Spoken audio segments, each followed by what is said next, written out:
Some of you may be aware of DAZN, some of you may not. We do sports streaming, so we like to say we're sort of Netflix of sports, that kind of area. And what I'm going to talk to you about is why testing playback is important and how fun it can be. I think for me, people don't really get into playback as a thing. There's a lot of very cursory checks that go on when we do QA on this.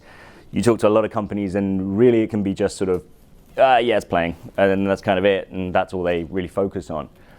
To me, that's sort of doing a disservice because there's a lot of really interesting stuff there, and hopefully that'll come across in the talk. There's a lot of interesting things that you can test there and a lot of interesting hurdles to get over. So what we'll be talking about today is a glass-to-glass overview. That's from camera to your television or your device or whatever. And we're going to talk about the difference between the traditional broadcast models and what's called OTT or over-the-top. And that's Netflix, internet delivery, that kind of stuff, DAZN. We'll go through all the horrible acronyms that, like every other technology, we have thousands of, so I'll try and explain them as we go. Then we'll talk about some of the challenging areas and kind of what you want to be looking at, the areas themselves and what the challenges there are. We'll talk about it in a microservice world. That is kind of where we live now. Most things are moving that way. And then we'll talk about some stuff to do with the future. So first of all, this is what broadcast used to look like. Well, it still does kind of look like. There's a number of them out there. You'd have your field production and editing. That would get put into your studio post-production. It would get compressed and what was called multiplexed. And this is particularly for satellite, as I'm sure you can all guess from the giant satellite in the middle of the screen. And then that will get pushed up to the satellite, down to whatever you were using to view it, being a set-top box or your television. And this is the same workflow for if you were using cable or you were using the terrestrial network or the broadcast analog network. This is what one little multiplex looked like for an analog signal. So these actually come in several flavors. This is the European one. It's called PAL, or phase alternating line. And you guys over here used to use NTSC. There are some slight differences, but essentially what you're looking at here is between 7 or 8 megahertz span in the radio frequency. And you've got your video carrier here, you've got a white balance carrier here, and you've got your audio carrier here. And that's kind of all you got. That's all the information it was. That's one service, one channel. I wouldn't say I'm too familiar with your American channel, so I won't show my ignorance too much there. But you just get this one channel coming through, and that was it. And it would have to populate the individual scan lines across your screen, so you would literally, every line was translated onto your television, and that would decode it for you. That's really inefficient, because you've got all this dead space here that's just nothing is being used, but it was the best that we had. Then we moved into the digital world, and when that came around, that came in a lot of different flavors. DVB, which is the Digital Video Broadcasting Association, they invented the terrestrial network, cable network, and the satellite network, and that was mainly used in Europe.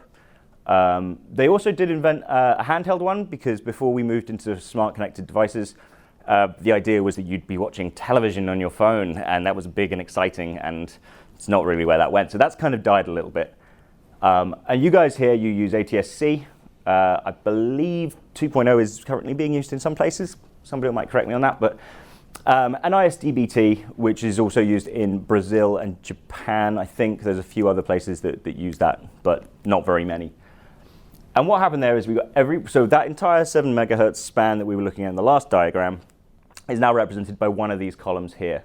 And you can see there's a lot more information in those columns, and we can fit a lot more of them in. So suddenly, now we were putting subtitle data, guide data, alternate audio tracks, all that kind of stuff. We had the retail space to play with, so you could start throwing it in. And this made everybody very, very happy. And now we've got hundreds of these multiplexes all sitting on the spectrum. So that was a big, big step forward. You could do a lot with it. The problem was, now we've actually switched off all of the analog services, most of the analog services in the world. But as you can see from this diagram, when they were existing side by side, they were kind of pulling power from each other. And there was a real problem with the clashing. So when we had this situation, which a lot of places had, there was a lot of testing that you needed to do around the interference levels on this. So your digital multiplex, so this one, for instance, Mux 1 here, This one would be pulling power from channel 4 and vice versa, and then you'd have degradation of service, you'd have horrible what's called macro blocking, where you get these blops appearing on the screen, and it was very, very unpleasant. So that was a good day when we switched off analog, because that sort of went away. And the digital realm is a lot more resilient than the analog realm, so people can now watch a lot more things in that realm. Then we moved to the OTT world. Now this is a significantly big jump from where we were, because we're now delivering everything over the internet. And what happens here is you have your event, be it live event or whatever, goes to encoding, it gets pushed into your stream server, gets transcoded, and then it gets pushed to the live to VOD recording, so that's when you store it for backup. And then it gets pushed out through what's called the CDN down here. You can have ad insertion. I'll talk a little bit about ad insertion a bit later, but the CDNs are very, very important. That's your content delivery network. I think some of you guys may have heard some of the guys talking about stress testing earlier. They mentioned CDNs. I'm going to say something directly counterintuitive to what they said, but that's two different realms. And very importantly as well, you can put this out to syndication. Once you have this recorded, it exists on a server, you can then replay it from anywhere. And that's a huge, huge advantage over the broadcast world, where the broadcast world, it went out, and that was that. And then it exists on big piles of tape somewhere in a basement, not for very long. So this is a very, very brief overview of how this works. Now, the way the OTT makes things better is we have something called adaptive bitrate streaming. Now, this is really important because some of you may have noticed when you're watching stuff on streams that you have a really good quality picture, and then it kind of dips a bit, and it goes a little sort of fuzzy for a while. And then it can come back, and it might do this a few times. And that's due to the adaptive bitrate streaming. And what it does is detecting your bandwidth, and it realizes that you don't have enough bandwidth for what you're watching, so it brings you down quality. So you don't ever stop watching anything. You don't have those horrible moments where it blacks out. You just have slightly less quality picture, and then when your bandwidth recovers, you get it back. The way that it does this is you have your source content encoded in every available bitrate that you can. Then what happens is every one of those is chopped into small segments. They're called segments or called fragments. You'll hear both be used in the industry. And they're usually between 2 and 10 seconds. This is then, they're all referenced in a manifest file, which is stored on a web server, and it's served to the client as it's requested. Now, I'm aware that that's a lot of stuff in there, but I have this handy diagram which should be a little bit more helpful. So here we have our 2 bits of content. We have something encoded at 1 megabit and something encoded at 512 kilobit. What happens is it gets chopped into the segments. Here are our segments. And you can see we've got the 1 megabit segments on the top line, and we've got the 512 kilobits on the bottom line. And these are all stored on a web server. We then have a manifest file, and the manifest file essentially just tells you where to find these segments. And that's all that gets transmitted. So the very first thing that gets picked up by your client is the manifest file. It says, cool, now I know where to find all of these. And then in reality, we just have a simple GET request for the segments. So in this example here, we can see that this person is, let's say each of these are 10 seconds. That's not a real good use case. You'd want them to be about 2 or 3 seconds because you want to adapt quickly. But let's say these are 10 seconds for argument's sake. This person's got pretty good internet, so they pull the first segment of 10 seconds at 1 megabit. That's great. Then somebody else jumps on their bandwidth, and so they can't get the 1 megabit next segment, so they get the 512. It still hasn't recovered. And at this point, we've had no blackouts, but we've had 30 seconds of picture at 2 different qualities. And then somebody comes back off your internet, and you get the 1 megabit back. So you can see that it adapts as it goes. Now, this is a really, really simple one because we only have 2 encodings. In reality, what happens is you have to define what's called an encoding ladder. Now, that ladder will give you however many encoding values that you want. A kind of good average is between 1 and 8, kind of, we call them profiles. And these are what define these particular values. So the more profiles you have, the bigger the manifest, the more segments, the better you'll be here. If we took this one where we basically halved the value, that's not going to look very good, but you'll still get picture. So that's kind of a good thing. Does that all make sense? Yeah. If at any point anybody has any questions, yell at me. So what about 6 to 10 hour videos? Yep. So then you have to then have those encoded at different bit rates, and if bit rates grow too, it scales. So now we go from 4K to 8K to Yep. 16K. Yeah. So it's not something I was going to touch on in this talk, but you have something that's called dynamic manifests, and these can contain a lot of different things. It changes on the fly. If you want to talk about that, I'm happy to talk about that afterwards. But it kind of it's a bit more advanced for what we're talking about here. But yes, it is very possible to do that. What we got? So the manifests, they come in 3 flavors, which is HLS, Dash, and MSS. They're made by Apple, Dash Industry Forum, and Microsoft. And these are the kind of just the extensions that you'll find in your console, in the traffic. There are others available. People always yell at me when I say this, but there are others available. You could go and share them if you wanted. These are kind of industry standard. These are what you'll probably find in most devices. That's a lot of text for you there, but so what the manifest does is it describes the stream that you're about to get, the content that you're about to get. It gives it to the player. And before your playback starts, it needs to have it, otherwise it doesn't know where your content is, and then you get nothing. Like I said, it contains information about your encoding ladder, as well as the codecs for the audio video. You know, are you getting Dolby? Are you getting Atmos? Are you getting DTS? Are you getting whatever variants you may have in? That's also stored in the manifest file. It indicates the DRM technology, and that's we'll talk about that in a second. But that's a very, very important part of this. They all have their own manifest file that we talked about earlier, but they're essentially all very simple XML structures. There's nothing too crazy about them. If you've worked with XML, which I'm sure all of you have, you'll know it's not complicated. The only slight difference with this is HLS, because it's Apple, and therefore it has to be slightly different to everybody else. But again, it's not that much different to a simple XML format. It's kind of easy like that. So DRM stands for Digital Rights Management. Now this is fun mostly in PlayReady, HLS Fairplay, and Widevine manufacturers. Again, others are available. These are the sort of industry standard ones, so these are the ones that you'll see.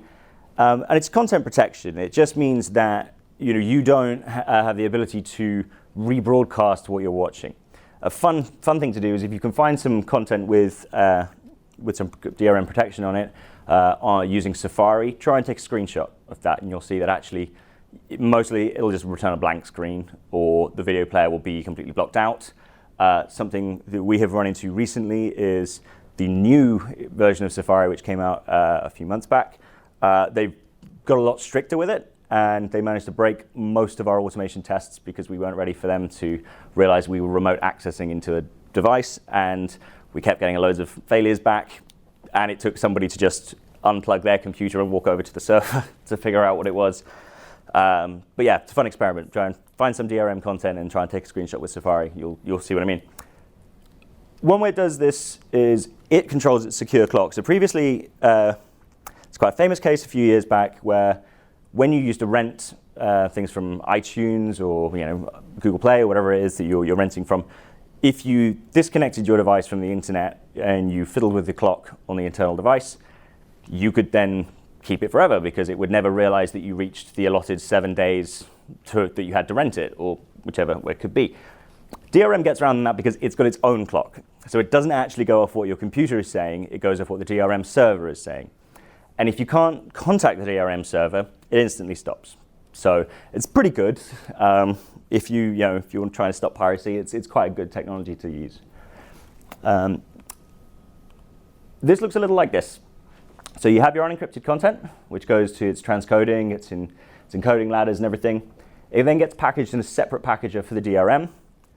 This gets pushed to your origin storage. Now this is part of the CDN. We'll talk about that in a bit. And that gets your device so you can watch it. As soon as you get your manifest file, it's defined in there where to find which DRM it's using. So in this instance, let's hypothetically say it was using Widevine.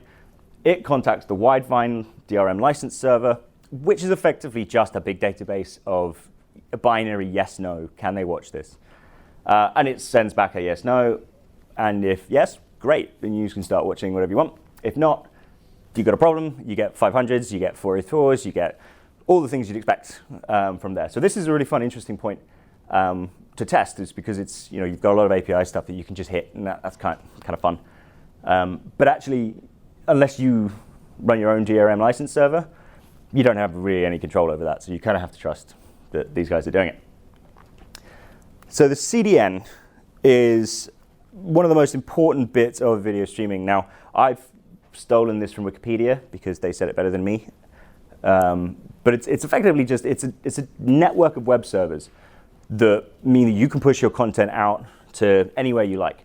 Now, this diagram is very useful for that because, as you can see, if you've got your content all being streamed from one location through the internet to all of these users, that puts a lot of strain on your source.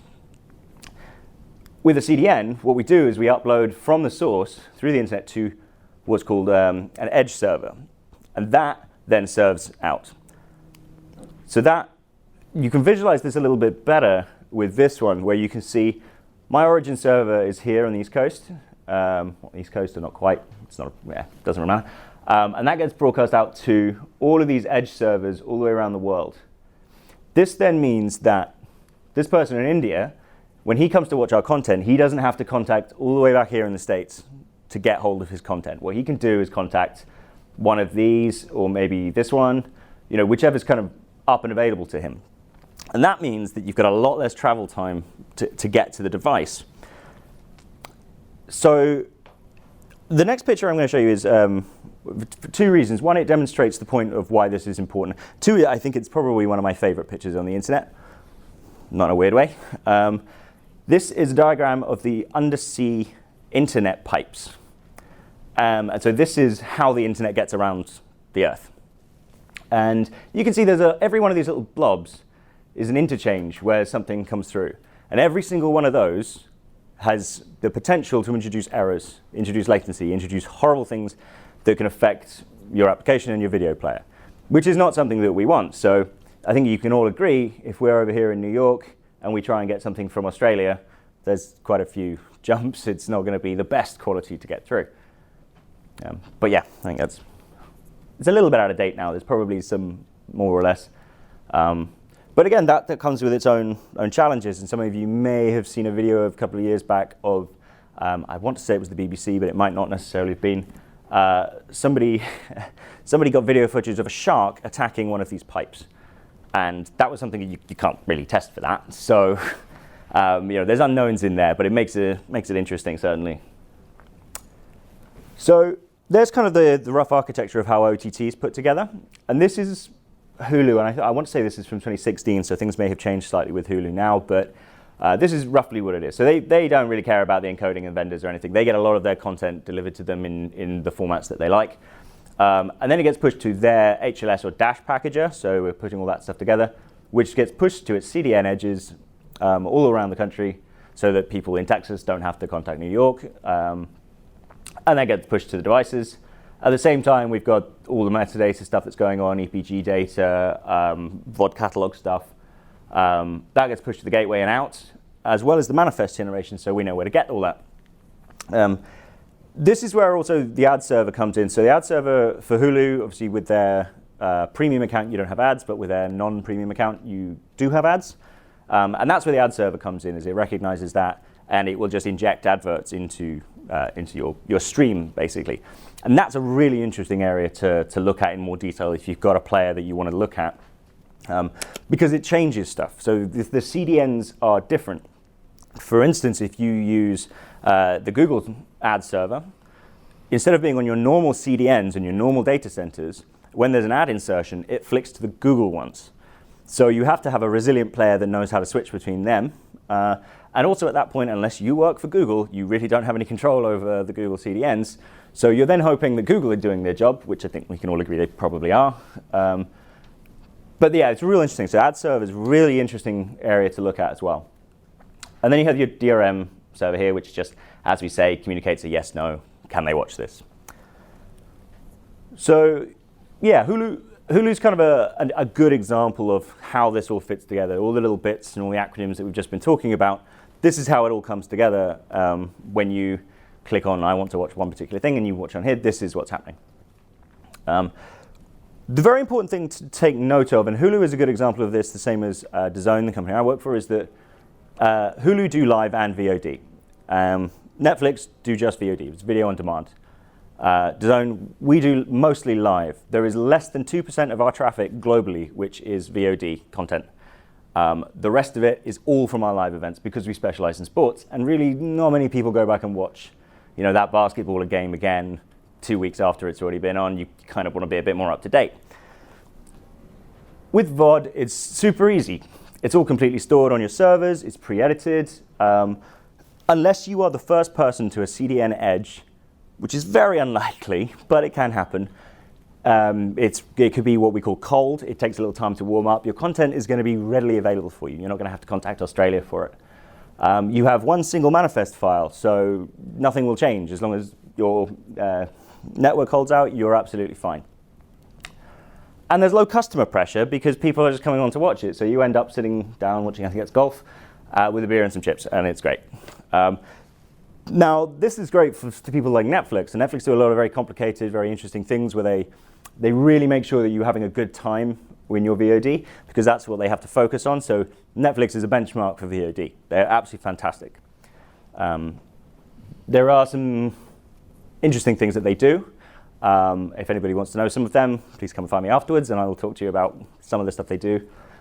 But with live events, you can have multiple manifests. So these are new segments are coming in all the time because this event is live. It can't be stored anywhere. So you have to pick the best CDN on the fly. That might mean that you're now deflecting over to a Chinese CDN instead of a Middle Eastern CDN. It might mean that you have to pick one that's completely the other side of the world now. And every single time, every one of those little blobs we saw in there introduces latency. And latency is a huge, huge, huge, huge problem for live events, specifically for sports. So you end up with high customer pressure because sports fans are really angry about stuff. Do we have any NFL fans? Yeah? I can understand his anger. Yeah? Yeah. As a case, I'm not picking on NFL, but you guys are quite vocal when things don't go very well. You tend to, as a case study, you normally have 3 or 4 games open. You're watching lots of things that are happening. You want to see the data live. You might be playing your fantasy draft. You might be doing all these other bits and pieces which need you to be right at the very live edge of all of these events. So if you have latency in there, then it becomes a big problem. When you start talking about people have real money involved in these things, they really, really do care. That's not to say that other sports are not also like that. That's certainly in England, the soccer is like that. It's very, very similar. But yeah, so you have very, very high customer pressure. And that's all from latency. So latency can get introduced at loads of levels here. Everything you see here is something that will introduce latency into your product. Importantly to remember, because people forget this, is that if you have a segment length of 3 seconds, then you instantly have 3-second delay. It's just how that works. If you have a 10-second segment, you have 10 seconds delay. It's very important to bring those segments down as best as you can. There is a middle ground to be found, but it's always worth having a look at it. The CDN itself is a big one. It's not necessarily you who is controlling the CDN, so you really don't know how that's working. But a lot of the time, it's the player itself. So how are your policies there? What's your buffering? Well, your playhead positioning, how resilient are you? Those are really big things for getting rid of latency, but you'll always find it there. Is a 1 second segment length hard to implement? Does the player just need to update way too often? Yeah, it becomes quite labor intensive. What we have found is the kind of middling point for really good is about 1.92 seconds. That's really difficult with live because you're updating so much, you're putting a lot of strain on the player, and what that can then do is introduce more latency because your buffering policy might be that you sit and you wait, and then you download more segments, and you can't get them because they're not there. So now you don't have any content to play buffered up. So 1.92 is great as long as it's all working, but the moment there's a problem, that really becomes an issue. So there is that kind of middle ground to be found. But yeah, 1 second is a bit much. The latency tiers that we have are what's called reduced low and ultra low latency. And you can see that the reduced latency at the high end is a lot. 18 seconds is way too much for a sports match. But down in the ultra low, 0.2, also not great in the grand scheme of things, but it's better than 18 seconds. But it's important to know with this, with broadcast, broadcast had always had built in what's called the broadcast delay. And that is about 6 to 8 seconds that was put on every single live broadcast without you even knowing it. So every time you've watched live TV, you haven't been watching live TV. And the only way to be completely live on that sporting event is to be at the event. Now the reason for this is because of people like to say things and do things on live TV, and people like to make fools of themselves at sporting events. So it's built in to just kind of give the broadcasters a buffer so that they can see stuff as it happens and cut away from the person who's streaking on the pitch, which is kind of useful. So when you see these, people see these values and they forget that in live broadcast TV, you always had quite a lot of delay. So for you to get 0.2 seconds delay, very, very good. Obviously in OTT world, we don't have the broadcast delay anymore because we take our sources straight into a digital well. Cool. The other challenge is AV synchronization. Now this is really important because of the way our brains are wired. The synchronization is if light travels faster than sound. Very, very simply, not simply, but if I was to take a basketball and drop it, and you saw it hit the floor, and then you heard the sound, your brain is hardwired to be okay with that. If I drop a basketball and you hear it, and then a second later it hits the floor, your brain has a very difficult time reconciling that and doesn't like it. And it makes you very uncomfortable deep down inside. And once you've seen it, you can't unsee it. So sorry for ruining lots of things for you. You go away and you start picking up on this. But AV synchronization is super, super important. So this is another really interesting area to test, and it can be very difficult. There's a lot of hardware that you need to plumb in. Very much like the talk just before this, I don't know whether you saw it, where they had the card that was swiping onto the vending machine. Sometimes you need to invent little tiny things to make this work. There's not a particularly good commercially available solution for this. The other one is load. Very similar to any other application, you need to test the load on your players. How many people do you expect to reach? How many screens? What are your peak viewers? This is not a talk about load testing, but I think you can all appreciate players need this as well. You need to simulate the real world usage, loading versus stress. You need to make sure that you don't stress your system. You load it correctly, because this guy is absolutely amazing at doing that apparently. And you need to test your CDN edges because they could be cold, like we talked about earlier. If they're cold, it takes a little longer. The other one, the big one, is localization in territories. Now, that's really important for someone like DAZN, where our structure is we buy the rights to particular sports in particular countries. So we are not allowed to show, for instance, the English Premier League football outside of Germany. So if anybody outside of Germany watches our streams, we're liable, and they don't mess around. So we have legal obligation to fix that. So you have geofencing and geo-blocking that you need to test there as well. So that's another interesting thing to test. Do you have restrictions in your target regions? For instance, here in the US, you have a closed captions regulation where everything that's broadcast must have closed captions. That's not something that other countries have. So if you plan to be launching in the US, you have to hit them. So that's closed captions. Now the player has to take care of them. Accessibility, I think somebody asked about it in the last lecture. You need to test for that too. That's a legal requirements for that. Loudness is another really interesting one, especially here in the States. You guys were the forerunners of this. There was a loudness war some time back. That was primarily because advert manufacturers were very sneakily making their adverts about 3 decibels louder than most regulated broadcast programming. And it's very cynical. It's because they wanted to wake you up and make you buy Gatorade, right? Whatever it was they were selling you, they wanted you to suddenly go, oh, wow, I really want Wendy's now. And so now there's some regulation in that about how loud things can be. So that, again, if you're launching in the US market, you need to test that as well. That's slightly harder because you need certain bits of specific hardware to do that. But yeah, still really interesting. And ad insertion, as I said. There's also the error rates. CDN rotations happen all the time. If a CDN goes down, it can swap to somewhere else. That can happen at startup. It can happen midstream. API responses, third-party errors, as much as we don't want them to, they will happen. I've also put meteorological on there, but I haven't managed to simulate meteor strikes or anything yet. But if you know how to, that would be great. What kind of third-party companies do you use for So at the moment, we're still using some third-party players themselves. Google, for instance, make a player called Shaka. It's very customizable. There's a lot of things you can do with it. You have to use them. As well as that, most of the CDN pipeline is third-party. So you have like Akamai or Limelight or someone like that who control the pipeline to your customers.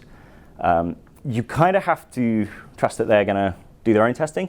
What you don't want to do is get into testing the CDN yourself.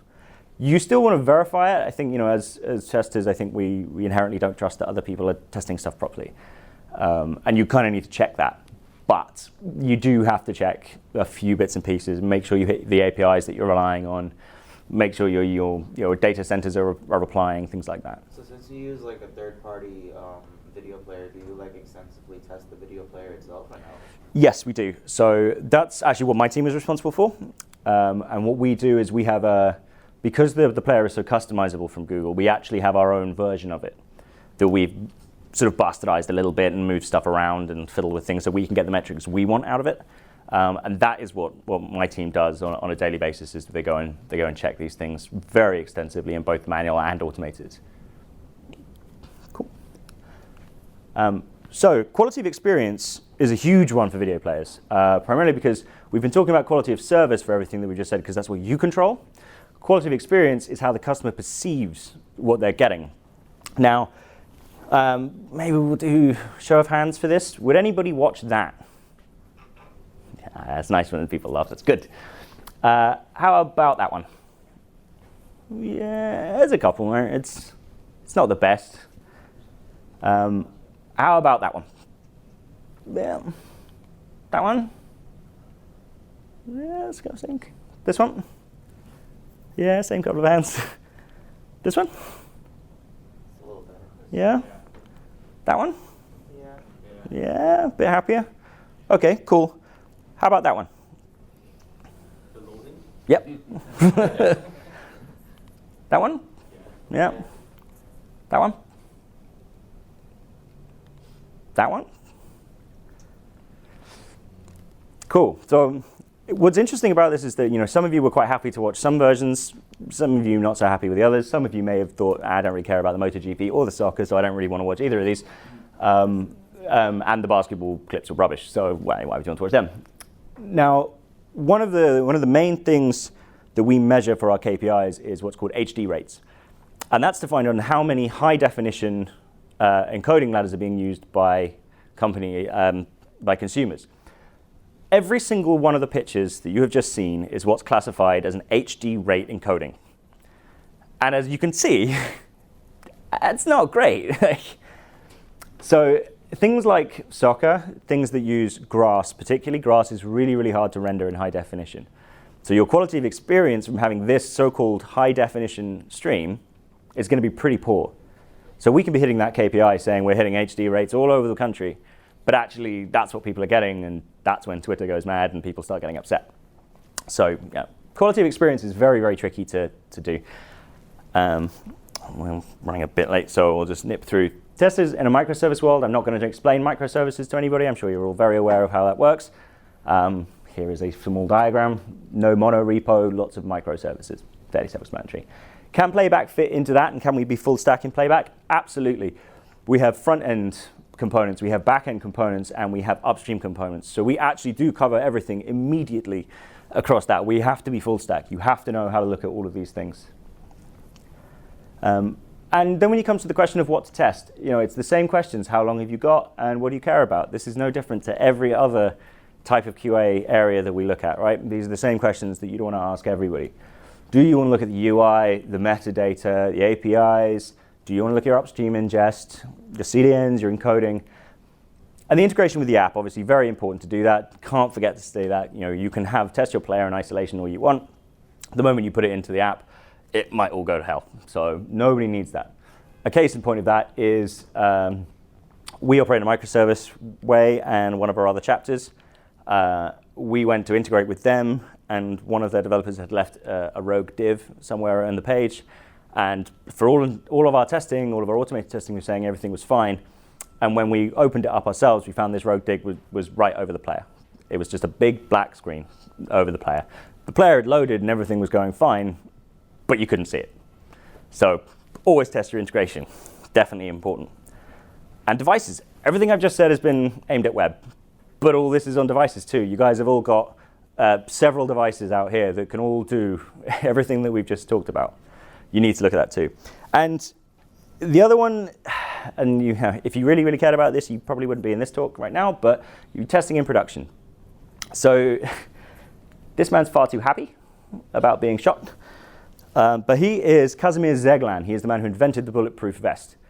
This is in 1923 in Chicago. He is selling that bulletproof vest to the Chicago PD, and they quite rightfully wanted to check it worked. So he stood up and got shot, and then he sold a lot of bulletproof vests. The only reason that he knew this is because in 1901, he also did this test. That is not him. That is his butler. So, still testing in production, and a little closer, and a little earlier, but what a very brave man that butler is. But you need to test in production. So he knew this worked because he tested it already. That's why he's happy in that picture, because he knows that this is going to work. The other thing is you've got to utilize the cloud and sort of chaos QA. It's the future, but system faults are inevitable, and as Playback is highly, highly vulnerable because you've got a lot of moving parts, as we've seen during the architecture. You've got to embrace the chaos. Some of these are out of date now, but huge set of tools at your disposal. It's really, really useful. And again, I'm not going to lecture you about chaos engineering, but the reason that we do this is because these are the state of microservices for Amazon and Netflix in 2016. So you imagine what they're like now. These are crazy diagrams. And if you had to go in and test the integration between all of those moving parts, I don't think you could. I think it would drive you insane. And so chaos engineering, chaos QA can help you with this. And think of Playback as a kind of microcosm of one of these inside one of these. There's so many moving parts, so many different things you need to look at. So it can be really fun. So utilize it. Make sure you're resilient. You will have these failures. It will happen. It's just inevitable. That's what there is. Kill them.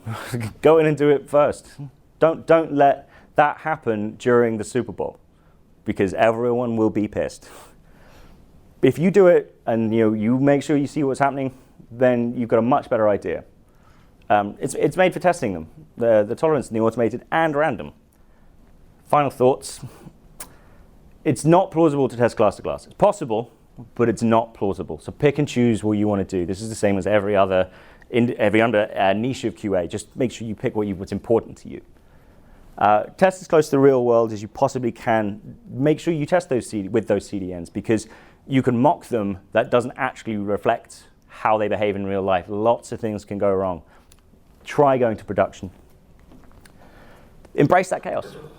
Trust your upstream and downstream providers. And now, I've said earlier that we're QAs and we don't trust anybody to make sure that they're doing stuff, but there's a point where you kind of have to, because you can't test all of this. So that can get a little bit dicey. And the other one, automate as much as you can, but you'll never get 100% coverage with Playback. It is physically impossible for Playback to be fully automated, as lots of different areas are, but you still need visual checks for these. And there are visual checking tools out there, but personally, I don't think anything beats a person sat on a seat looking at a screen telling you. Thank you very much.